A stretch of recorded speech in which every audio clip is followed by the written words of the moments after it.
Quand nous nous posons la question pourquoi fallait-il la vie terrestre du Seigneur Jésus, il est clair que celle-ci implique et contient en elle-même d'autres questions. Par exemple, pourquoi était-il nécessaire que la majeure partie de ce temps soit passée en privé et en ce qui nous concerne en secret? Nous essaierons de répondre à celle-ci et à d'autres questions subsidiaires, au moins dans une certaine mesure, tandis que nous poursuivrons. Beaucoup de choses ont été formulées au sujet de la vie terrestre de Christ.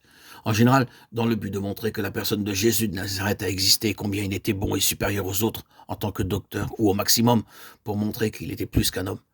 Il peut y avoir d'autres mobiles d'écrire des livres sur la vie de Jésus, mais ceci généralement englobe l'objectif.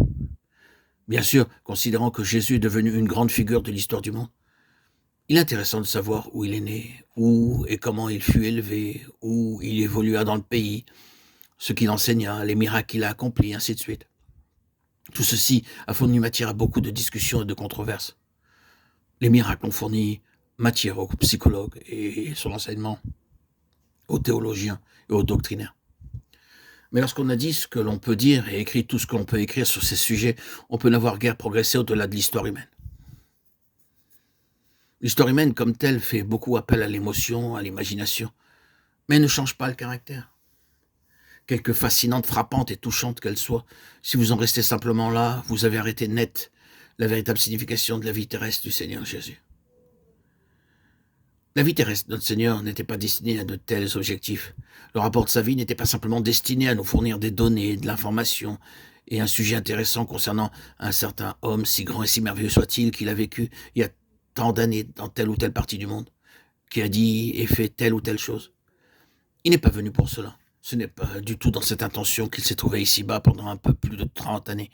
Sa vie était destinée à manifester non pas simplement qu'il était à bien des égards différent des autres hommes, mais qu'il était d'un ordre d'hommes différent de tout le reste, y compris le meilleur. À moins d'avoir clairement reconnu cela, vous n'avez pas découvert la clé de la vie terrestre du Seigneur Jésus.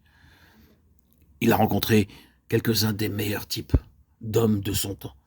Mais entre lui et eux, il y avait un grand abîme, immuable, sans possibilité de passage d'un bord à l'autre. Jésus fut un mystère. Il n'était pas simplement mystérieux, il fut un mystère. Il n'a pas été simplement mal compris. Tant de gens ont dit à son sujet, il était un homme tout à fait mal compris. Non, non. Il n'était pas simplement mal compris, il était incompris. Et c'est très très différent. Jésus ne se conformait à aucun des principes ou des méthodes que ce monde a comme base. Il ne faisait pas ce qu'on espérait qu'il fît, que ce soit de la part du monde ou de ses amis. Souvent, il retarda ce qui était attendu de sa part. Il ne le réalisait pas à l'instant parce qu'on le lui demandait ou parce qu'on s'attendait à cela de sa part. Il mettait un intervalle entre la perspective d'une chose et tout ce qu'il faisait. Et dans cet intervalle, on doit placer cette unicité qui le concernait en tant que genre d'homme, son ordre différent des autres hommes. Si vous essayez de l'ajuster, de faire de lui une partie d'un ordre humain établi, de montrer comment il fit ceci ou cela de façon bienveillante, simplement parce qu'il était tellement bon, alors vous avez complètement manqué le point essentiel.